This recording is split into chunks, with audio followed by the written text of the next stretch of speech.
సచ్చిన చేప కన్నా రేటు ఉంది. లేదా 150 200 సచ్చిన రొయ్య కన్నా, లేదా ఎండిన చేపకు రేటు, సచ్చిన చేపకు రేటు, సచ్చిన రొయ్యకు రేటు. నువ్వు చచ్చేవాడన్నా కొంటాడా? 5 రూపాయలకు కొంటాడా? 10 రూపాయలకు కొంటాడా? ఉత్తగా తీసుకపో.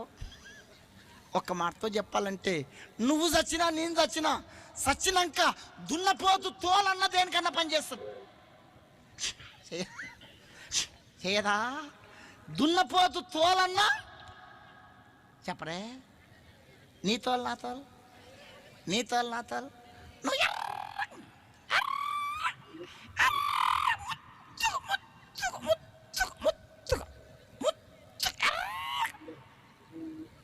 కొంచెమంది కొంచెం ఎర్రగా ఉంటే కొంచెం అందంగా ఉంటే ఆగారు, కట్లపాలాగా తిరుగుతూ ఉంటారు అర్థం కాడ.